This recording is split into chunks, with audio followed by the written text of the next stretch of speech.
Good afternoon. I'm Dan Hawkins, Majority Leader of the House of Representatives, and today I'm joined by Melissa Fausz of Americans for Prosperity out of Washington, D.C. Melissa's been here for a couple of days now for the Medicaid expansion roundtable, I guess is what they're calling it, a discussion. And so I thought it would be a great opportunity to find out from somebody that has a national perspective exactly what's happening with Medicaid expansion. So many times we look at Medicaid expansion, we just look at it from our own sphere here in Kansas, but why shouldn't we learn from what's happening in other states and not make those mistakes also? So Melissa, I know that you know exactly what's happening in other states, and we've talked about Kentucky and some other states.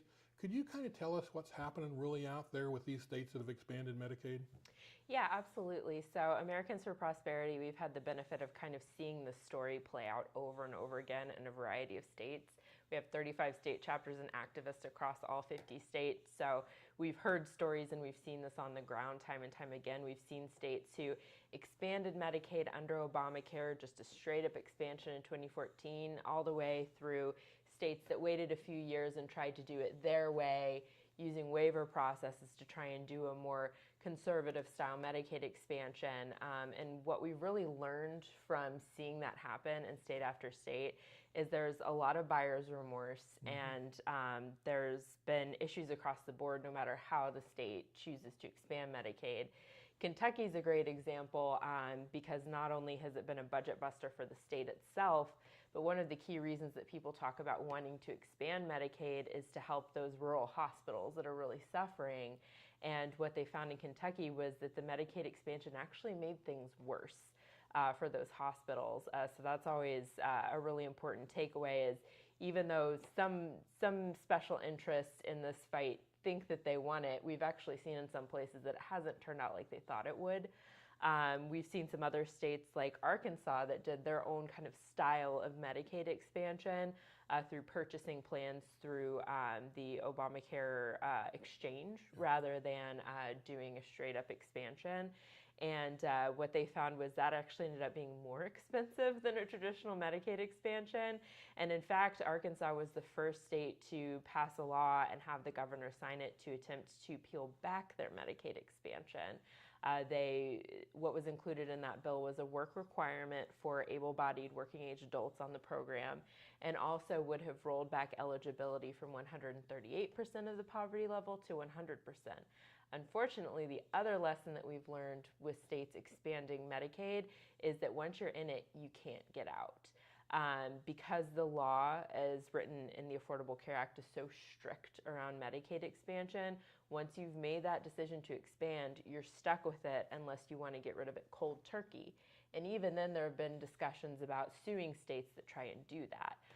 But states like Arkansas that wanted to either cap their program and let people drain off naturally, or just start decreasing that overall eligibility level, have found that they can't do that. Once you make the decision and pull the trigger on this, you're stuck with it. And then you're stuck with that burgeoning cost that is just going to continue. So you brought up Kentucky, and Kentucky was one that I received a letter about early on in the session, and they told us that they either had to stop expansion or cut services across the board. When you cut services across the board, you're cutting services to people who truly needed it and were already on Medicaid. So that makes it exacerbates the problem. Yeah, that's a great point, and something that I think a lot of people miss when we talk about the Medicaid expansion debate is Medicaid, the original program, was created for a very specific population, an extremely vulnerable one that we as states and as a nation really feel it's important to protect. And that's low-income pregnant women, their children, the disabled, the elderly. And what Medicaid expansion really did was take this program that was designed for a very specific set of vulnerable people and say, we're just going to use this as a program, as a mechanism to expand out care and coverage rather to a much larger population of able-bodied, working-age, largely childless adults that have different needs.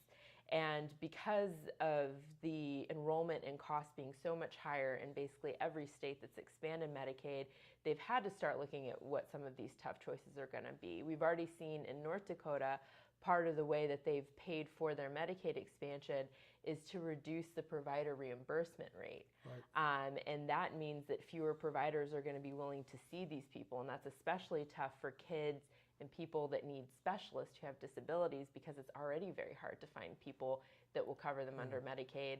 And if states have to start cutting benefits and or reducing those provider reimbursement rates to pay for their expansion, that's going to negatively impact those really vulnerable populations that we want to protect. Well, I hope this little segment today gives you even more information about why it's not good for Kansas to expand Medicaid. Melissa's got a national perspective that we don't have. So thank you for being with us today.